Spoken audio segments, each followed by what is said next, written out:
ubwoba si ukutagira imbaraga, ahubwo ni ukutagira icyerekezo. Hari abantu benshi baba bafite ubwenge n'amahirwe yo gufata ibyemezo byahindura ubuzima bwabo, ariko ikibabaje muri ibyo byose usanga nta na kimwe bahitamo.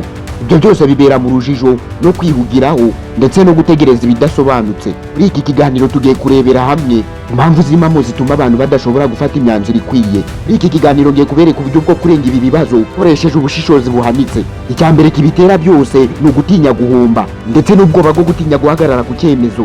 Hari amagambo y'uwitwa Daniel Kahneman, umushakashatsi wahawe igihembo cyitiriwe Nobel mu bukungu, yagize ati abantu benshi bakunda kwirinda igihombo kuruta gushaka inyungu. Ibi cyo bishatse kuvuga umuntu afata imyanzuro atitaye ku nyungu zishoboka, ahubwo ahitamo guhungira muri safe zone aho yumva ntacyo azahomba. Ariko ukuri kutagira aho uhagaze niko guhomba by'ukuri. Reka twifashishe ingero.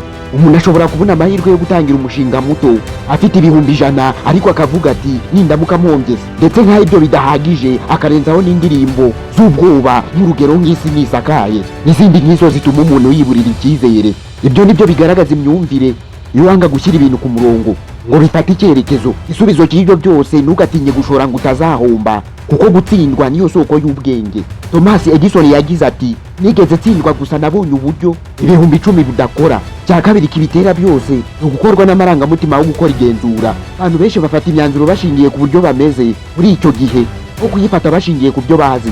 Ugomba kuzirikana ko imyanzuro ishingiye ku marangamutima ikunze kuba ishingiye ku bintu by'igihe gito. Yifashishije nk'urugero, umuntu nimba ashavuye agahita yanga inshuti ye, igitangaje nka nyuma y'amasaha 28 akumva aramukumbuye agatangira kwicuza icyemezo yafashe. Muri make, iki ni ikimenyetso cy'uko yafashe imyanzuro adafitiye ubushobozi. Abahanga bo muri Harvard Business School bagaragaje ko imyanzuro ifatwa mu gihe umuntu ari mu marangamutima menshi kunze kugira ingaruka mbi ku buzima bwe bw'ejo hazaza. Isubizo cy'ibyo byose, tegereza, uhagarare, utekereze. Kuko ufata umwanzuro vuba si ufata vuba, ubwo ntuzi gutinda akabanza gusobanukirwa. None icya gatatu kibitera byose ukugendera ku bandi, ko usanga n'imyanzuro wowe ufata ubwawe ari iy'abandi. Muri iki gihe abantu benshi bagira ibibazo byo gufata ibyemezo bitewe n'uko bashaka ko bose babishima, bashaka kwirinda ko hari ubafata nk'aho batari kuru, cyangwa se hari uwababwira nabi. Icyo utazi iyo wibwira nk'ibyo ngibyo, uwo ni umugozi ushinyagurira ubushobozi bwo kwiyemeza. Mbahaye nk'urugero, nk'umuntu agiye kwikorera nk'akantu runaka, yabibwira nk'inshuti ze zikamubwira ko ibyo bintu ari ubupfapfa, batazuyaje ibyo yari yapanze agahitamo kubyihorera. Igisubizo cy'ibyo, wiyishurira isi yose icyemezo cyawe mbere y'uko gikura. Baka icyemezo cyawe mu ibanga, uhitemo ushikamye, kuko ubuzima bwawe ni bugufi cyane, si ubwo gukoresha ushimisha abandi. Ikindi cya kane gitera ibyo byose ni ukudasobanukirwa ibyo ushaka kugeraho. Umuntu udafite intego ntabazi icyo yahitamo. Ni kimwe no kuba uri ku muhanda ariko udafite aho ujya. Icyerekezo cyose kirakuyobora ikarangira ntacyo ugezeho. Abantu bafite intego bahitamo vuba kandi bashikamye, abadafite intego baba mu rujijo. Rero usanga buri cyemezo cyose gikwiye kuba igisubizo ku ntego runaka.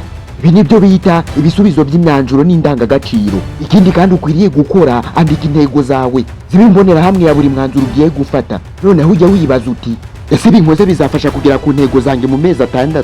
Icya gatanu nanone gitera ibyo byose ni ukugira ibisigisigi by'imyanzuro mibi ya kera. Hari abantu batinya gufata imyanzuro kuko hari icyo batigeze batsinda mbere, cyangwa hari toroma ya kera yabatesheje icyizere. Icyo gihe bashobora gufata ibyemezo bishya, ariko amagambo ari mu mitwe yabo avuga uti na mbere warabikoze birananirana. Dr. Bene Brown, umuhanga mu myitwarire, avuga ko kubaho umuntekerezo zo kwicuza ibyahise ni ukumena amazi meza yo mu kinyabupfura cyawe. Isubizo cy'ibyo ngibyo, ibyabaye byose si ibihano, si n'amasomo. Cyo nakugiraho inama, ntukazite ku byakubayeho nk'umuzigo, ahubwo tuzi ubyiteho nk'inkingi yo gukomerezaho. Urundi ruhande ku bitera ibyo byose, icya gatandatu ni ukudasobanukirwa imiterere y'icyemezo ubwacyo. Hari ibyemezo bikomeye, hari n'ibyoroshye, hari ibyihutirwa, hari n'ibitegereza, ariko hari igihe umuntu abyisimamaho akabigira umuzigo umwe. Cyo nakubwira, umuntu ufite ubushobozi ahita amenya ubwoko bw'umwanzuro we, nk'umwanzuro uhindura ubuzima, n'icyemezo cya buri munsi, ndetse n'umwanzuro ushobora gusubirwaho.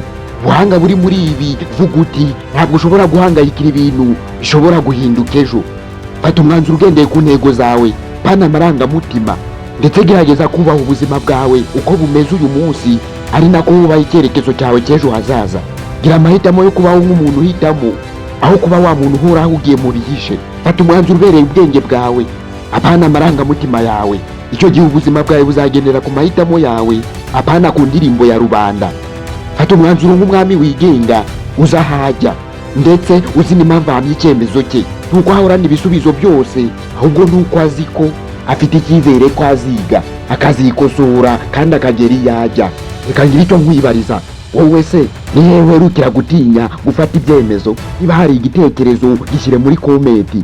Ese niko ugiye gukora nyuma yo kumva iki kiganiro? Ibitekerezo byawe muri komenti, mba kandi wari waryohewe n'iki kiganiro urasubscribe ukande kukazogera, maze ufatanye natwe kubaka umuryango mugari wa channel yanyu Impamba y'ubwenge. Njye wumvaga nk'ibisanzwe nitwa 2MC, ndabashimiye.